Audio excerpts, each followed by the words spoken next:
Welcome to the Breakthrough Broadcast, a podcast about innovative STEM solutions to real-world problems. From emerging technologies to practical research, Drew Reck explores how science, engineering, and bold thinking are shaping the future. Imagine you're on Mars. You need oxygen to breathe and fuel to get home, but there's no resupply rocket coming anytime soon. What if the carbon dioxide that fills the Martian atmosphere could be split into exactly what you need, using a plasma reactor? Today I'm talking to Lainey McKinney, an MIT researcher who just completed a master's thesis on plasma-based CO2 conversion for Mars. We talk about how this technology works, why non-thermal plasma is so exciting, and how it might shape the future of space missions, and even help us here on Earth. Let's get into it. All right, so can you describe what your work on plasma-based CO2 conversion is and why it matters? Yeah, of course. So I'll start. There's a lot of words there. Plasma-based CO2 conversion. So I'll start with something you might have heard of. So CO2. CO2 is a common molecule, and it's primarily talked about in the media as a kind of emissions. It's something that comes out of a lot of our chemical processes.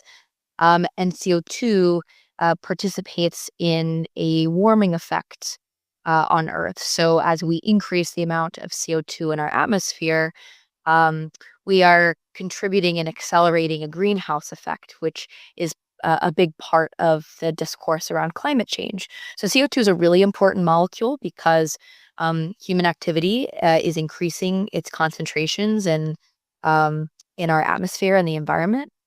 And a lot of it comes from the combustion of fossil fuels.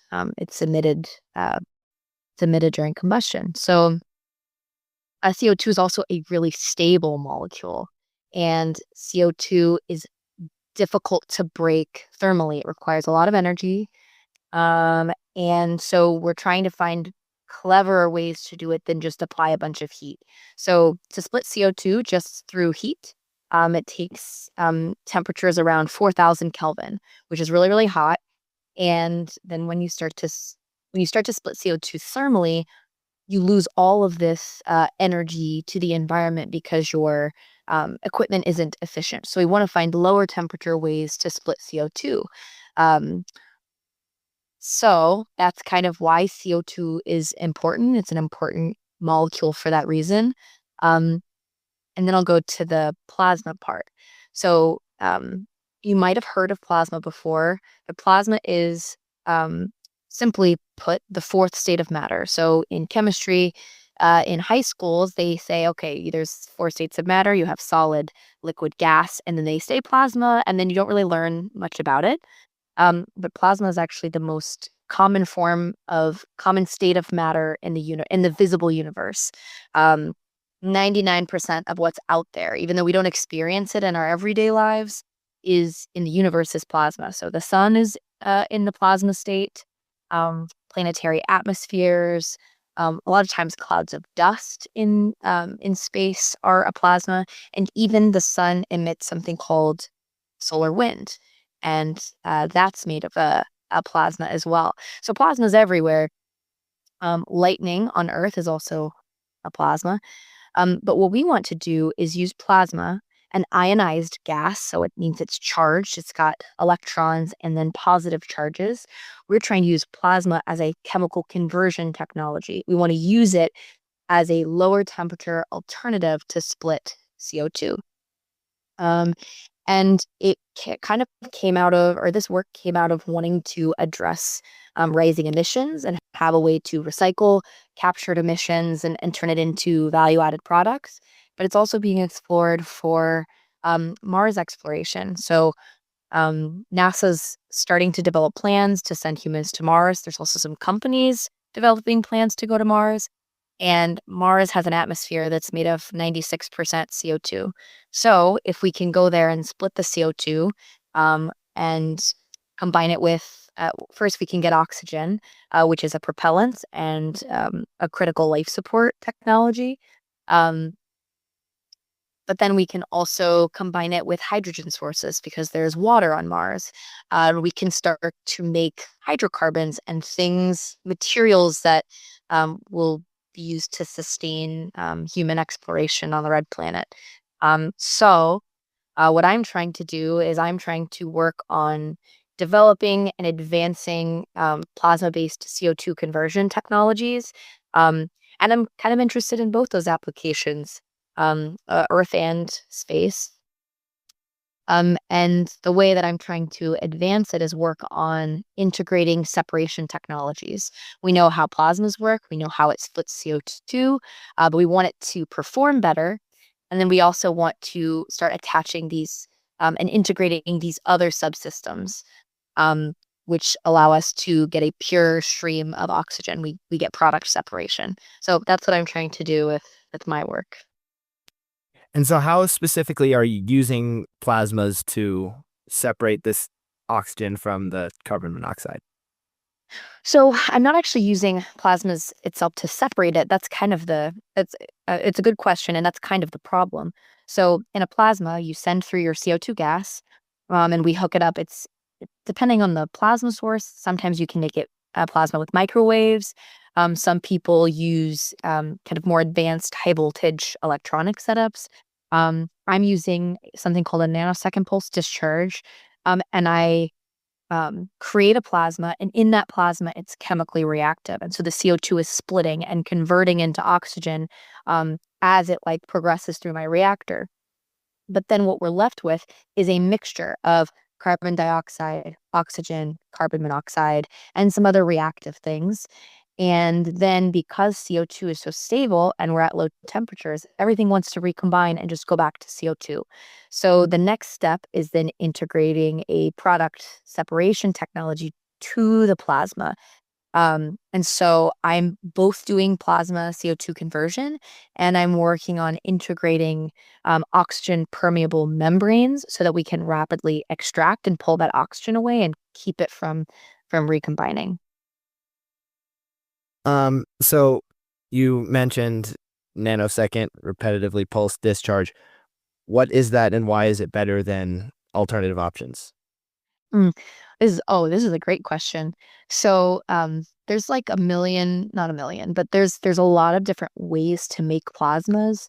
And there's a lot of different kinds of plasma sources, different reactor geometries. Um, I would say there's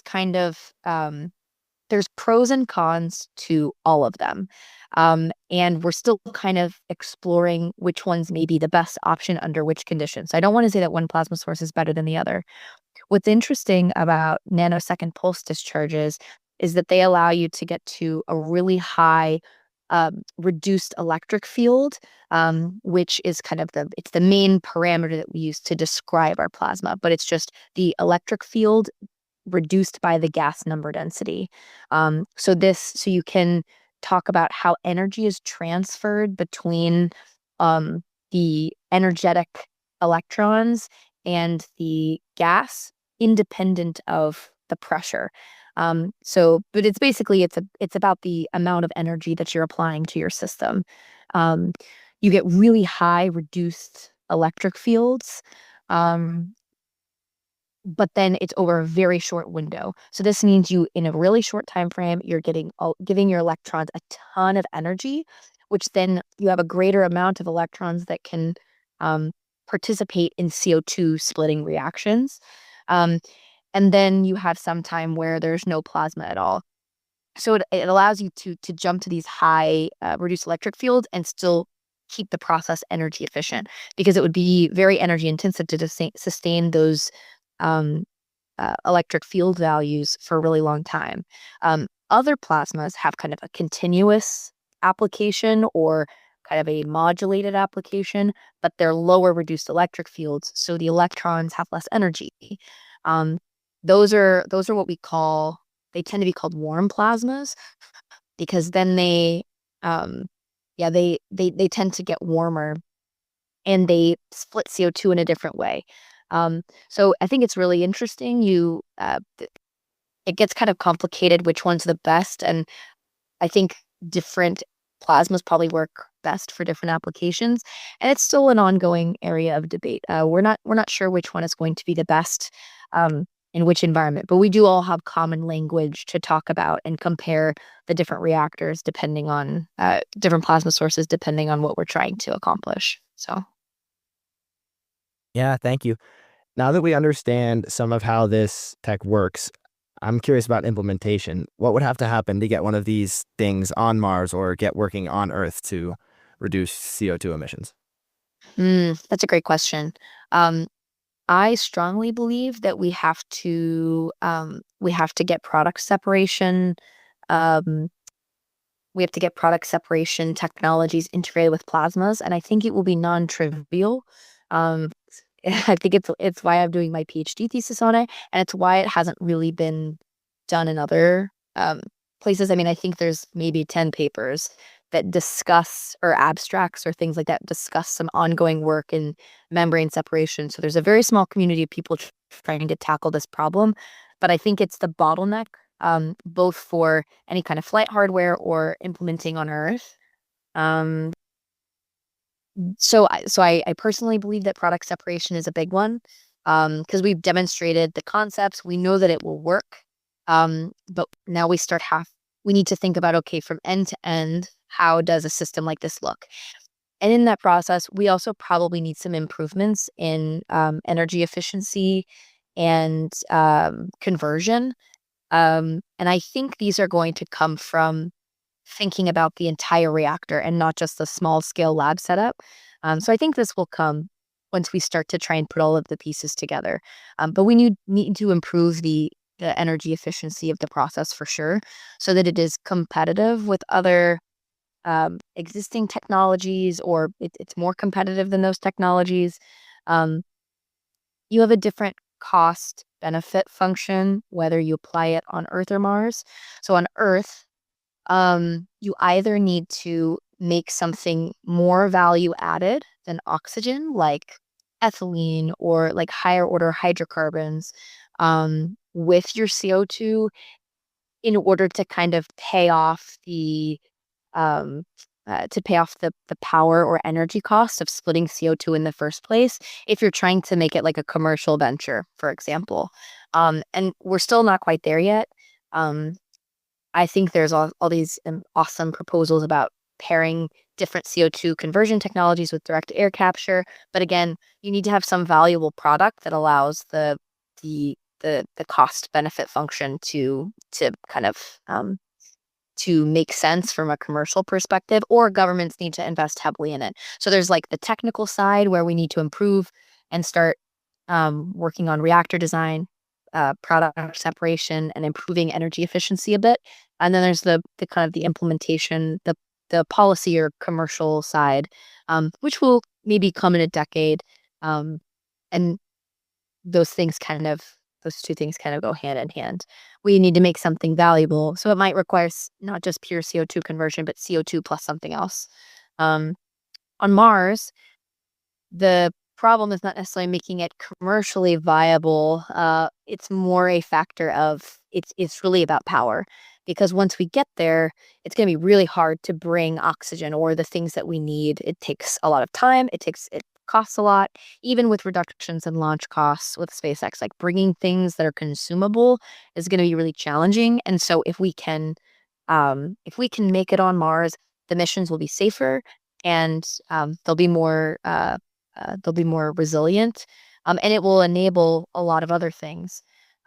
So then to be competitive with other technologies or integrated with other technologies, it's just going to need it's going to need some improvements in energy efficiency, because power will be hopefully not too limited, but power tends to be limited. And the power it will need to scale. And then it also needs it needs flight experience. So something that I really want to do is I really want to get uh, a plasma reactor on a zero gravity flight. That's a great way that researchers can advance technology, improve its technology readiness level. It's like a scale of 1 to 9, and it kind of charts the path of how a technology advances. That's a great way to to, prove that it works in microgravity or lunar gravity or Martian gravity, or it's independent of those things and it works really well in all of the environments. And then it needs to have some kind of, it needs a pilot plant, it needs a test, and that takes a lot of time and energy to pull that together as well. So. And a little while ago, you mentioned combining CO2 with other gases. The benefit of that is obviously you're able to have a bigger variety of products. Mhm. Why is the main focus converting CO2 rather than something else? Mm, I think um, there's so CO2 on, I guess in the it's probably tailored to the Mars case. Um, CO2 is in the atmosphere and it can just be like directly accessed wherever you are on Mars, which is great. And it has oxygen. I think, everyone's targeting oxygen as the first big resource to be used on Mars, because it's needed for life support and it's going to be needed as a fuel for the return trip home. And a lot of the rocket companies that are planning on sending their rockets to Mars are deliberately designed it with oxygen as a fuel source, for that reason. So CO2 kind of provides this abundant source of oxygen, at least to start. But then when we look at other products, like hydrocarbons, there's really not another great source of carbon. There's a source of carbon in the regolith, but CO2 as a gas is probably going to be much easier to manage and process than trying to process the regolith. That's kind of just my opinion. I think CO2, and we're already going to be processing it for the oxygen. There are proposals to use some of the regolith and process it for oxygen as well. We'll just have to see how um, uh, we'll just have to see how those technologies evolve. But the regolith composition, or the dust, or the kind of topsoil on Mars, it varies in composition. So whereas CO2 is pretty much most of the atmosphere on Mars. So there's kind of a give and take. And there's other technologies that are possible. There is water, but water is probably intended to be used not for oxygen, but for water, since we have another source of oxygen. So that's kind of why we target CO2 instead of something else. But because we have water, we will produce some oxygen from it, because it may be our hydrogen source as well. If we're deciding that we want to make if we want to make methane on Mars, or we want to make ethylene as a precursor to polyethylene, so we can make plastics and 3D print. That's kind of where the pipeline would go, and we're talking like 20 to 30 years. But Uh-huh. Yeah, that's all the questions I have. Thanks for taking the time to share your research with us. Before we wrap up, is there anything else you want to share? yeah, thanks for having me. This is really fun. Um, yeah, I think there are a ton of interesting technologies out there that are worth developing and pursuing. And I think there's a lot of technologies out there if you're interested in being a part of a solution to managing our Earth's resources and our climate effectively, and or helping humans explore beyond low Earth orbit. I think there are a lot of technologies that are out there that are interesting, and that are um, uh, they go together, and their development of one means you can develop the other application as well. So that's one of the things that I really, really love about what I do. Yeah, thanks again for joining us, and I wish you the best with all your future projects. Of course, thanks so much. That was Lainey McKinney, helping us imagine a future where astronauts can make oxygen and fuel right from the Martian air. No resupply needed.